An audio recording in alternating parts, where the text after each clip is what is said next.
Hey everybody, welcome to the Founders Mentality. This is episode 10, so we're going to celebrate a little bit because we're finally in the double digits. This has been a lot of work getting to this point, but I'm super excited about it, and I'm really excited to have everybody joining for today's guest. This is somebody that I was actually very recently introduced to at just a networking event. It turns out she was part of a beta cohort, a startup cohort that I was part of, but in a previous class. So we weren't in it together. Regardless, I'm always curious, what are people doing? What are they building? She immediately sent me a test, a demo of the product. Not really a demo, actually, the full product that I could take a test to figure out what my best work style was. And I was completely blown away because within seconds, it gave me a list of exactly where my strengths are, where my weaknesses are. It really spelled me out to a T. And so I immediately called her up and I said, look, Kara, I got to have you on here. I love what you're doing. Let's talk about this. Her background is very interesting. And so we're going to dive into that today. But before we go any further, Kara, I want you to introduce yourself. Tell us what you're working on right now and say hello to everybody. Hi. Well, thanks for having me, Josh. It was a little risky given that we talked for all of 5 minutes at that networking conversation. And all of a sudden you're inviting me on your podcast, which of course was a quick yes from my perspective, even though I've never done anything like this before. Any podcasters out there know when you meet someone interesting, you immediately say, hey, I have a podcast. Would you like to be on it? Well, thank you. You're welcome. It was unexpected from my perspective, Yeah. and also unexpected when I sent you the link to discover your work style using our deltPRO assessment, which is just 10 questions. As you said, real quick feedback. Yeah. You told me you were taking it, and so it was interesting. I got an email that said you're taking it right now, and then you kind of went radio silent, and I was like, oh my gosh, what happened? Did he not like it? I mean, I didn't expect a huge, parade or anything, but you went dark, and next thing you know, I log into LinkedIn, and you've posted to LinkedIn this fabulous testimonial that I would have never expected, and it was so awesome. And also, what I really appreciated is your authenticity and sharing that information with the rest of the world. I think one of the things and one of the reasons why I started deltPRO is we all have strengths, we all have areas of opportunity. It's silly for us to pretend that we don't have areas of opportunity. Let's understand what they are, align ourselves to roles that make sense, and leverage our greatest strengths instead of pretending like we don't have issues. We all do. Yeah. And we're not all built for the exact same position. Even if we have the skills and experience to be, for example, an accountant. Yeah. An accountant in one company in one role versus another is going to have a very different experience. Yes. And so anyway, I was really appreciative of certainly the testimonial, but loved the fact that we're actually the same work style. So we are. It's super easy, I think, for us to relate to one another. We're not both Scorpios, are we? No, I'm a Gemini. Okay, good. My family is full of Scorpios, so but same work style, might go down the same road. That was an expert way you crafted in the message of what your company does. Is there anything more, though, that you want to say about exactly what your company does? In short, we help companies hire more effectively for fit. Traditionally, that's been really subjective and left to the interview process. Yeah. As a former hiring manager, I was terrible at it.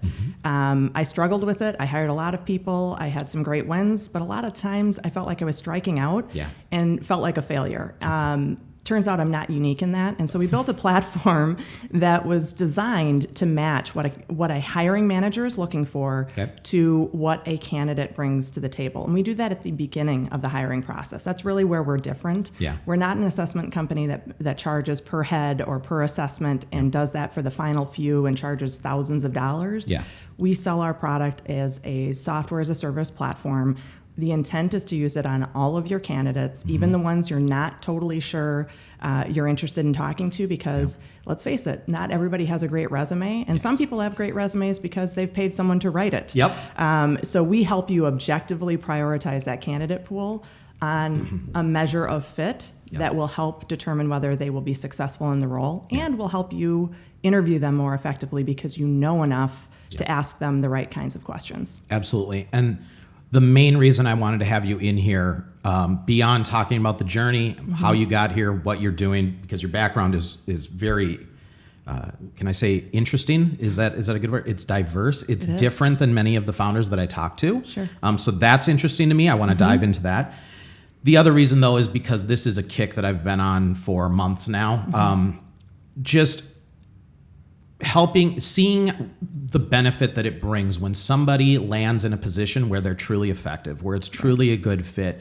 It's not just good for the employee themselves, it's good for the corporation. And it leads to so much more good for the corporation. Right. If you have an employee that is really truly invested in the success of the organization, that is really truly buying into the mission, the values, all of that stuff, they turn into evangelists for your company. They turn into your sales team effectively. And so company revenue goes through the roof. I mean, there's a lot of good reasons to have good employees. It's not so much about, like you say, how they look on paper. It's great if they have these skill sets, right? But it's even better if there's somebody that's going to truly be a good fit. It's a kick I've been on for a long time, so we can dive into that a little bit more with this as well. But Perfect. I did put out the question on LinkedIn before this. Does anybody have a question? Feel free to just private message me. Let me know, what you're interested to hear from Kara. Now, the number one question that I got was about your background. Sure. Because your background, and you should dive into this, you should talk about what your background was, but explain to us after that how you went from that background to deciding I'm gonna start my own business. Sure. All right. I'll give it a whirl. So really, my background is in finance. So that happened by accident. I was working for a good friend's family company at the time. And I literally one day was working minimum wage after high school, putting photos in the Arden family photo album. Right. And a woman walked into the conference room we were in with my friend and I and said, "Does anyone want to do checks?"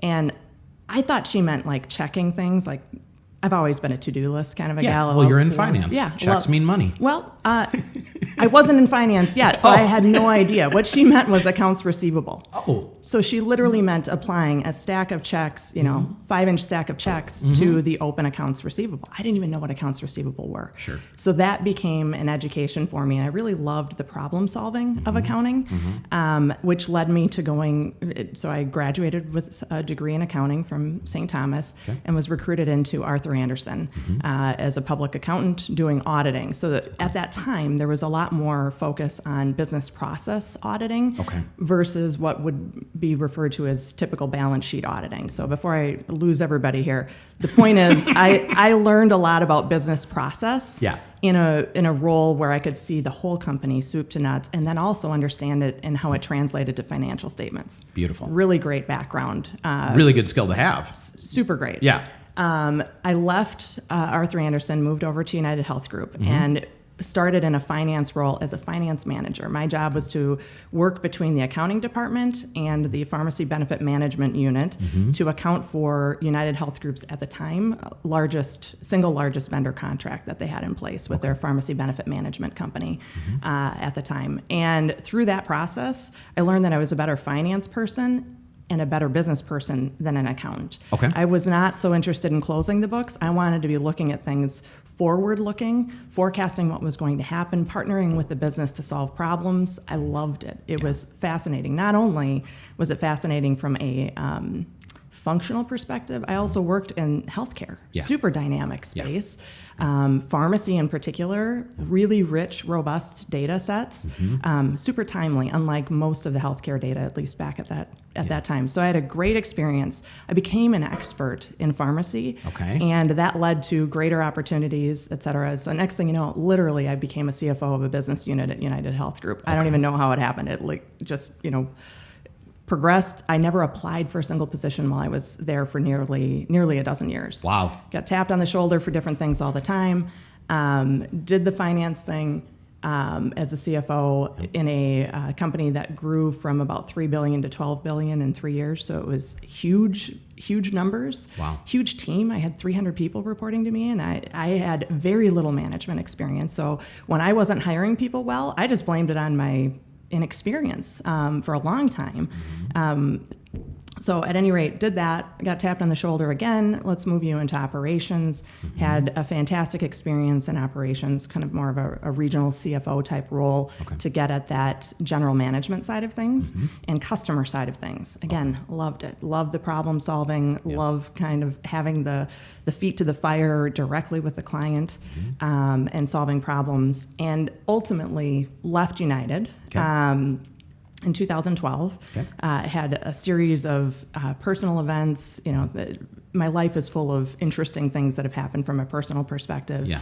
At that time, my former mother-in-law passed away from cancer, and it was pretty traumatic and pretty quick. And so at that point, I just said, I need a timeout. I need to reevaluate life and figure out what is most important again, and left. And my ex-husband and I decided natural segue would be to buy a couple of Dairy Queens. Oh. I mean, why wouldn't you? Sounds good to me. Yeah, I mean, love a blizzard. Everyone does. Let's go get one after this. Yeah, let's get a business that, I've always been interested in. What's your favorite flavor? I always like to ask. Vanilla. It's really boring. I'm sorry. Whoa. That's not a blizzard. No. In a blizzard, if I'm doing blizzard, it's cookie dough. Okay. If I'm doing ice cream though, it's vanilla. And I don't know why. It's the same with cake. It's the same with so many things. Vanilla. And it makes me seem so boring. That's interesting for a guy who loves chocolate. I know. It doesn't make sense to me, but it just adds to anything that's the bad depth. for me, bring it, right? So it's fine. Yeah. So we got into this Dairy Queen. Actually, it's like top 5 in the 5-state area in terms of volume. So it was kind of jumping in feet first to an established business. Yeah. Which is part of what was attractive about it, but high volume. And Okay. so a lot of challenges that come with a high volume business that, by the way, was 3 hours away from home. Okay. So I was not the boots on the ground. My ex-husband was. Yeah. And then I was stay-at-home mom at that point, and bookkeeper and payroll specialist, scheduling, all of those things. And then, doing what I could from a management perspective from afar. Yeah. So that was a super interesting experience and allowed me to kind of step back again, reconnect with family and friends where I had lost track over the time I was working at United. I was traveling so much. It was just hard to keep life going outside of my home and work. Yeah. So it was really a great time. Then got tapped on the shoulder from a former colleague to go to a startup called Moby. Huge fan of Moby. They help people who have chronic pain better self-manage their condition, and they needed a CFO. At that point, I was a little bored with the Dairy Queen stuff. Okay. It's not super exciting to run payroll every 2 weeks for me. Sure. It's not my jam. So I jumped into it, and I figured I could do the DQ stuff on the nights and weekends, and did.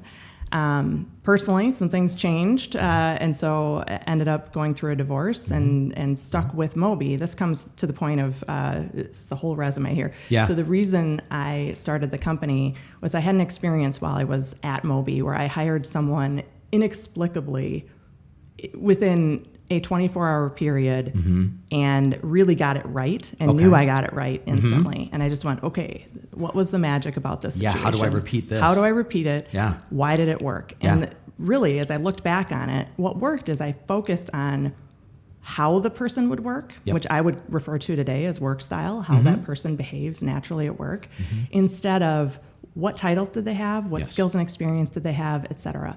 So had this awesome experience and just thought, gosh, that's fantastic. Not only did I get the right person for the job, he's super happy in the role. Everyone around him is happy. And to your point, when you get the right person in the right job, they're not only more engaged, they're more productive, they are happier at work.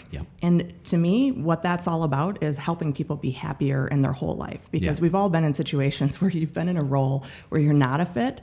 And just think about how big of a drag that is on your entire life. No, absolutely. I mean, if anybody listening heard my appearance on my good friend Mick Labrador's Coffee and Closers in January of this year, I kind of went on a tangent about just that. And I let the audience know that I literally have a stack of clothes that I call my fat clothes that I always transition into when I'm in a bad job. It inevitably happens for me. It's a horrible thing, right? It kills you mentally, physically. You are not able to be creative in an environment where you don't feel supported or where you don't really have a desire to help them be successful. If you're not buying into it. So one thing that you mentioned in there before I get to the other things that you mentioned in there, when you made the change in your career, going back to when you realized more the direction you wanted to be, not being in finance, more being on, how can we look forward to these things? Mm-hmm. Can I ask how far, I don't need to ask your age, but how far into your career were you when that pivot happened? So when I moved into finance versus accounting, very early on. Okay. Literally probably in the first 3 years. Okay. And then when you decided that you wanted to be looking more at the traction, what's coming up next, more of that kind of role, how far into your career was that? It was about that same time. That same time. Yeah, I got a taste of finance experience kind of by happenstance. Okay. I went, I am never going back to closing the books and looking in the rear view mirror. Yeah. It's a great experience to have. Yeah. But I care so much more about looking at the strategic problems that the company's having and helping be at the table to solve them prospectively. And that's what you get to do in finance versus accounting is more of a core just function blocking. And it's important. If the numbers aren't right, you're making bad business decisions off of those bad numbers. So it's critical. It just, for me, it had served its purpose. I had done that work all throughout going to college. So where I went from accounts receivable, then I was a general ledger accountant. I did that work. I knew what it was like. I knew that wasn't where I felt most valued and used my talents as well as finance did. It's great. I mean, it just comes back to, right there, you already had a spark of entrepreneurship in you, right? The ability to pivot. Yep. Really important. Yep. Really important when you own your own business. There's a lot of people that are probably listening to this right now just because there were a lot of people curious about your background that are probably working in a corporate setting right now. I want to make it very clear. I have this conversation many times with many people, but not always on camera. There is nothing wrong with being a corporate employee, just as much as there's nothing wrong with trying to own your own business. Right? Do whatever fits you best. You can be very successful doing both of those things. You can be very enviable to people doing both of those things. It's not a vanity thing, right? But the ability to pivot, the ability to say, this isn't what I want to do in a corporate setting and in a large corporation like that even, and say, this is what I want to do. Let's move into this. Right. That's impressive. And I think that people listening should understand that if you're currently in a position where you feel like my skill set is not properly matched right now, I could do so much more for this organization if. Start exploring what that if is, because maybe you're going to be a lot happier. Maybe you're going to be getting into that next position. So right off the bat, that was already kind of the start of a spark of this business, but probably before you even realized it could be a business. And then when you made that really ideal hire, this is a process I go through with my product because in sales, it's all about how do we create a repeatable process. Right. It's the same exact thing that we're trying to solve for. And so I totally get it in the recruiting sense. How do you create that?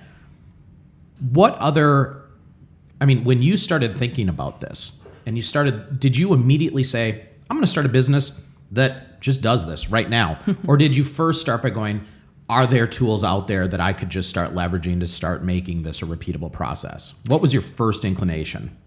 I was definitely motivated to come up with a solution that didn't exist yet. So I did inform myself and refreshed my memory. I've taken every DISC profile, Myers-Briggs, StrengthsFinder. I'm very familiar with a lot of them. But in my opinion, when I mapped out the process, which is very much what I did at the beginning, to say, here's what the existing general recruiting process is. You take a boatload of resumes, someone flips through those, prioritizes, might use some keyword search to figure out who's got the skills and experience that you're looking for in the job. And then they determine who they want to talk to on the phone, and then they determine from that who they want to bring in for interviews. Right. And then they might apply an assessment at the tail end of that, kind of as a CYA to make sure that they're hiring someone that they understand. But at the end of the day, I don't need a 23-page report on someone at that stage. I'm already pretty invested. I'm going to hire them. I thought what made sense is to say, do something light and easy to use that's still psychologically valid at the beginning of the process so that you can prioritize where you spend your time. And objectively prioritize that stack of resumes instead of, there's tons of unintended and unfortunately intended bias that goes into resume screening. So I looked at the process wholly. I looked at the competitors and said, I just think you're fascinating. You're run by a PhD as the CEO. That's super interesting. And if I wanted a novel on each individual I was going to interview, that's the route I would go too. Yeah. I can't use that much information. I can't make use of it in the timeline allowed. It needed something that would keep up with the pace of business. Yep. And at that point, I kind of drew out the process that I thought made sense. And then it was the challenge of, how do I build this? Yeah, how do you build this? Yeah. If I wrote down the questions to this thing, it would have been the equivalent of a BuzzFeed quiz. Right. It may be less entertaining, but that wasn't going to work for what I wanted to build. It had to be accurate. Yep. So at that point, I engaged Sarah Bridges, who's a local, she's a PhD and runs an organizational effectiveness firm. They administer a ton of assessments, but they built the assessment for me. And I knew the first time I took it, which was literally on pen and paper, it nailed me just like it did with you. And I hear that consistently from people. And I knew we had something. And then it was about building the technology around it, because I knew I couldn't run around Minneapolis with pen and paper and be scoring these things myself. Right. So then it came to the technology build. Okay. So let's dig into this a little bit, because everybody builds their first product in a different way. Did you test this in paper for a while? I did, real anecdotally, I'll say. So I didn't. In my mind, I knew we had science behind it.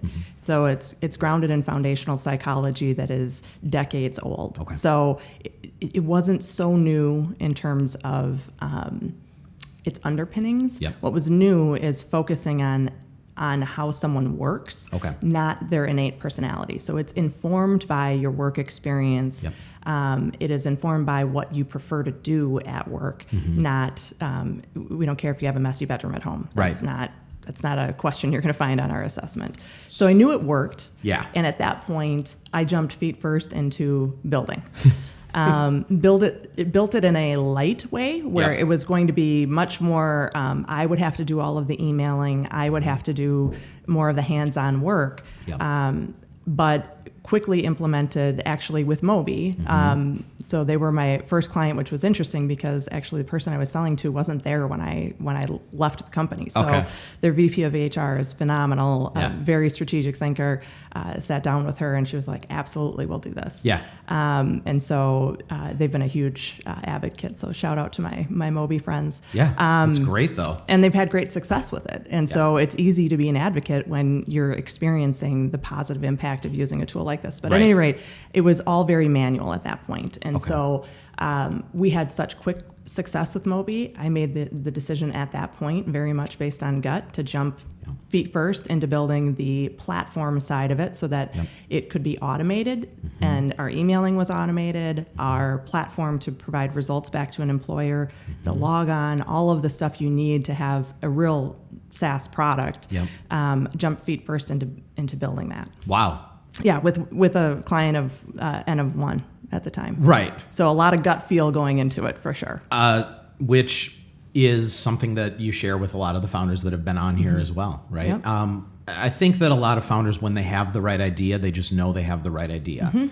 Validation is a very important thing, but the validation doesn't have to be, at least in my opinion, and definitely not in yours, it doesn't have to be a 6 to 12 month validation period, right? Let's get this in their hands and see if this shows it's effective. And then we're good to go. Let's move. All right. So how long ago was that you had the light bulb moment? You tested your very rudimentary version and you said, let's move forward. How long ago was that? So that was January 2018 to move forward. And then had the platform built out by July of 2018. Very fast. So pretty quick, Very fast. Okay. Let's talk about some of those first customers. What was it like? What was that like in the beginning days, getting the first customers to come on board and start using this product? What was your process around that? Scattered. Still learning the sales process. I think something that we've talked about before, founders absolutely have to be at the forefront in selling. But I'll tell you, I didn't have that experience going into it. So the basics of figuring out who the decision makers are and making sure you get an audience, I failed at that multiple times before figuring that out. So the process was really around having a conversation and really establishing that it's kind of like weather forecasting. We all know that weather forecasting is not accurate. Yes. But there's an element of everyone has accepted the fact that it's hard to do. Right. Right? It's just the way it's got to be. So there aren't people out there Google searching for ways to forecast the weather better than Belinda Jensen. It's not something people are taking on themselves. I would say the hiring process is similar in that, people just accept that it's not perfect, and that, batting 300 is great in the major leagues. It's not so great in hiring, but we just accept it because that's the way it is. So having that human connection and helping people understand that the problem that they've experienced is universal, and helping them understand that the byproducts of that problem in terms of low engagement, in terms of lack of productivity, and just generally, again, I go back to happiness. That's the easiest thing to measure. When you have a miserable employee, and you're miserable too as a manager. Yes. It's, nobody's happy in this Nobody situation. wants to manage an unhappy employee. No. And, something I learned a long time ago at United Health Group, I used to think accountability was all about feeling bad when things didn't work out. I felt really accountable. Feeling accountable is not being accountable. We had a consulting firm help us out with building our culture years ago. And I'm going to use their language. So this is straight from Sen Delaney. I'm giving full credit. Accountability is what more can you do to get the result? And it isn't about the feeling bad. It's about what are you going to do to make it different? And helping people understand from a hiring perspective, they actually have tools available to them that can make them more effective at the hiring process. Instead of saying it's the candidate's fault, it's HR's fault, they didn't bring me the right people. It's the culture of the company. It's just hard to work here. Whatever your excuse is, take a look in the mirror. There's more you can do to be more effective, but it doesn't have to be a super time-consuming thing. No, absolutely not. And I think, one thing, another parallel that we're drawing between our businesses here is, and I think a lot of people experience this, the blame game in offices. I'm in sales. I'm an expert at the blame game. People are always blaming me for something. You know, developers are blaming me for overselling the Former customer. CFO. Right. On technologies we can't develop. Marketing teams are blaming me for selling things that they don't have time to design. But I mean, everyone does it. And I'm not picking on, developers and designers. I'm just saying there's always that thing there. All right. I want to talk about, because we're coming up on the 30 minutes here. Already? It goes really fast. Oh my gosh, yes it does. And I'm trying to keep these, I started by trying to keep them under 20 minutes, and I quickly realized if I can keep it under 30 minutes, I'm successful. But I want to talk about, so what I'm gathering here, correct me if I'm wrong though, when you started this business, were you a single mother? Yeah. Okay. So, I can't even begin to imagine that. I don't know how you did that. Is there any of that you want to discuss on this show? Sure. I'm very open about my personal life. Okay. And, I'm a big believer in things happen for a reason. So I'm going to take you back a little bit. And this is very personal, but I think it's super important to understand why I could make some of these leaps. Yes. I'm actually the mother of two. I have a son that was born 16 years ago and passed away at 3 months old. I'm very sorry to hear that. He had a heart defect that was just insurmountable. Had great treatment down at Children's Hospital, still love them to this day. That experience is, for me, the hardest thing I've ever had to go through in my life. I have a daughter who's almost 12, and she's watching me. She's watching me clearly. The other night on the couch, she came home from her dad's, and we were just chit-chatting, and she was very, wanted to talk. She's preteen. She doesn't, this is a rare occasion, so I'm soaking it up. Right. And she asks me about another business that I had told her about when I started this. Okay. And then literally, it's over 2 years ago that I talked to her about this. Yeah. She asked me about it and said, "Are you still going to do that?"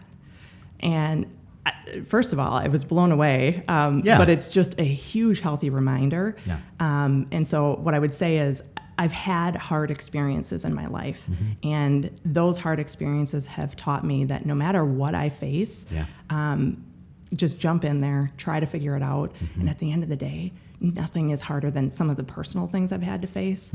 And so it makes the decisions around, do I go forward with building out this platform when I have an N of 1? It's just not that hard for me because I've had hard, and this is in the grand scheme of things, it's a wild ride and it's a ton of fun. Yeah. But it is not life-threatening. No. And so it just changes things. So being a single mom has been a huge blessing, and it's been challenging at times, for sure. I mean, I can't make every networking event. I just can't. Yeah. But it's also the joy of seeing her see me do things that I quite honestly would have never done if I stayed married. Yeah, I can't even look you in the eyes right now. So I'm going through a very emotional roller coaster in my own personal life right now with some of the things happening in my business. We're on and up, right? We're having this is the greatest time of my life right now. But I've come through some of the absolute worst times in my life to get here. And when people talk about their children, it's just, I have 2 children as well. And so just the other day, hold on, clear up. Sorry. I'm okay. No, it's good. It's good. Just the other day, closed my seed round on my business. My children, unfortunately, were, well, that's a weird way to phrase this, but they were alive and they were old enough to realize what was happening when my last business failed. Okay? They were old enough to rationalize that mom and dad are stressed about money. And I didn't realize the effect that was having on them because I thought, you're 5 years old. What do you know other than Thomas the Tank Engine? Right? Turns out it was affecting them greatly. Just the other day, I closed my seed round, and I hope nobody takes this as in an arrogant way. This is one of those successes that happens when you have a startup, hopefully. Went out, collected the checks from the investors, came home, and one of the checks was for $350,000. Wow. And my son was playing piano upstairs, and he's now 10 years old. And he's so excited about what I'm doing because he knows I'm excited and he can sense that things are moving in the right direction. He's already talking about the Lamborghini that he can't wait to buy, which apparently I'm funding, he says. Clearly. Regardless, setting that check down in front of him the other day while he was playing piano and watching his reaction to that seems like a silly thing to be excited about, but for me as a father, it was... I became his hero again, right? Yeah. And those are, when we're talking about being a founder and the ups and downs of what you go through, you have to be a very strong person to get through the ups and downs because you don't get to celebrate the huge wins unless you get through all the crap on the way there. And getting through the crap is really what separates the true founders from people that just end up saying, you know what, it was a fun ride, but I can't do this anymore. Right? And there's nothing wrong with that. No. Absolutely nothing wrong with that. If this is too much stress, get out. Right. But then there are people, and I'll just put myself in that bucket, and I'm assuming you are in that bucket as well. I really thrive on those ups and downs. Those downs fuel me to get to that next step. Any hardship in life will teach you that whatever you're going through isn't that bad, just like what you said. Yep. And when you get to that next point, you truly understand how great it is and how great it can be. Right. And it helps you get there. Okay, wow. I can't even talk about this stuff right now. Okay. We're over time, but I want to talk about what have some of the biggest, I mean, you haven't been doing this for all that long, but do you have any big successes so far with this or even just tiny wins that you consider the tip of the iceberg on a huge success coming up? Are there any things that you're celebrating right now with your business? Yeah, I would say, I don't want to name names about large clients and that kind of thing. You don't want to give away your client base? No? I don't want to jinx anything. That's more the point. Yes. We have had some amazing success working with hiring managers because they feel the pain when they hire the wrong person. Yes. And they're seeing the value and feeling the value of the tool instantly. Yeah. So one of the most exciting things for us is we were targeting small to mid-sized businesses because the procurement cycle, the small HR department that is stretched too thin, doing too many things that could use our help. You know, there are a lot of reasons that we were going that route. Well, you have a connection, and this happened to be a 20-year-old connection of mine, reached out to me on LinkedIn and said, hey, I'd like to try your tool. Yeah. And it was in a corporation that I was like, I'm not sure we're going to get that through legal. Like, you know, we're a startup. Does he understand? And he did understand. Yeah. And they turned around our master services agreement in 2 days. Wow. Which this is a Fortune, you know, I'll say Fortune 100 to keep it vague company. That's fair. Amazing results. Super excited about that. Yeah. Right? Well, then he uses the tool, and he loves the tool, and he has he's trying to hire a role like our work style in a space that's not typical. Okay. So it took him a while to find candidates to even apply, basically, that were in that vein. So anyway, hired successfully, huge advocate, wants to take it to the whole organization, but the vehicle we're going to take it through is finance. And so have the success for me is seeing an individual who has success using our tool and knows full well the value, saying, I want to be the champion within my giant organization. Yes. Where I wouldn't have even considered calling on them. Nope. Yep. For years. Yep. And here we are. Yep. Working through the process, and we're not done yet, and it'll be a pilot before it's full blown, of course, and so knock on wood that continues to progress. But those are the wins that just, you know, it's the underdog to, you know, so you're saying there's a chance. Yeah, and exactly. We're having a ton of fun with those. I had to get at least one movie reference in. Yeah, no, I love that. I love that. No, those are. I mean, we're at a very similar stage in in the growth of our company. I'm having many of those similar conversations where it's just, why is this company interested in me this early? This is absolutely incredible, right? And I've said the exact same thing. Do they know that we just launched 6 months ago? Do they know we're a startup? And they know. And you think, wow, this is amazing. But real quick, I need to, I know this is about you, this is your show, but I got to do a shout out to somebody here. Yeah. Because when it comes to evangelists, right? I think that's the ultimate goal. Anyone listening here, trying to build true evangelists of your product, that is what is going to get you to the next level. I saw a quote the other day that I absolutely love. It was Drift put it out there. I can't remember exactly who at Drift said this. It might have been the CEO, David Cancel, but one of them said that the brands that are winning today are the brands that are closest to the consumers, which I thought was very interesting because it's always been that way in the B2C world, but now it truly is in the B2B world. Agreed. And getting closer to your customers, I am very engaged with my customers right now, and it's getting harder and harder because I'm essentially a team of one. Right. You know, I have a team building the product, but they're more contractors. It's their side hustle. So this is my everyday. I'm talking to people. But creating those evangelists is going to propel your business more than anything. And shout out to Mick White. Do you know Mick White? I do not. Okay. Mick White of 100-Year Manifesto, he might not even be listening to this ever, but that's fine. I want to give him credit here, and I want to give his business a little shout out because he started using my product 2 weeks ago. He has already landed 2 deals and has 15 deals that are very positive in his pipeline because of the product he's using, and he immediately turned into one of the biggest advocates I've ever had with this business and that I've ever seen in any company I've ever worked for. Yeah. And I have people reaching out to me right now because of the recommendations that he's making. He is bringing up my company in every meeting that he's having.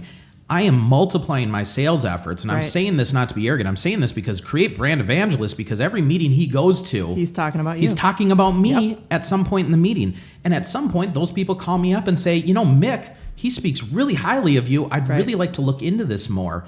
It's an incredible thing, especially when you're starting up. Well, it's easy to do with your product, I have to say. I've been using it for about 2 weeks as well. It is the best sales tool since the cell phone, as Mikolai said. I love that quote, and it's accurate. I use it every single day.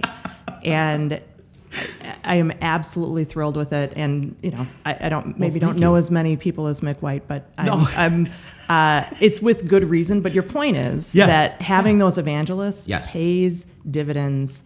Yes. Beyond any Google ad you can place, beyond any promotional video you're going to do. Yes.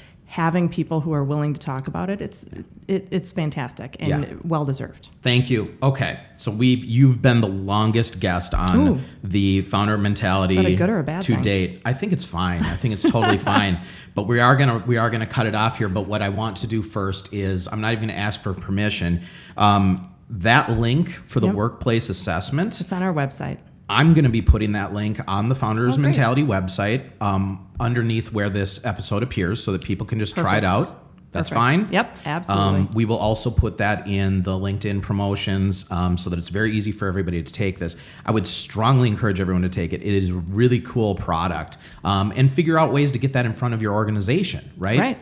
Because you can see how much value comes out of it for yourself, but what if all of your coworkers knew where their strengths and weaknesses were and could really focus the organization properly from there? Right. It's a fantastic product. I hope to see tremendous success out of you moving forward on this. If anybody's looking to connect with you, what is your preferred method of communication? LinkedIn works great. Okay. You can also go to our website at deltPRO.com and click Contact Us. I see all of those. Those go forms. right to you. Right to me. Yeah. It's a miracle. Okay, great. Well, thank you so much for being on the show. Thank you. Sorry for getting a little emotional there, No, everybody. It happens. It's life. It's life. All right. Thank you very much, everybody, for joining us. I look very forward to having you listen again in just a couple weeks when we do episode 11. The next guest is... Wow, I'm drawing a blank, but I believe it's Rally Registry is going to be my next official guest on here. It's either Rally Registry or Chris Carlisle, my favorite lawyer in town. Both are going to be great. He's the greatest startup lawyer in Minnesota. I highly recommend him. So regardless, it's one of those two coming up next. But thanks again, everybody, for joining, and I'll talk to you later. Bye.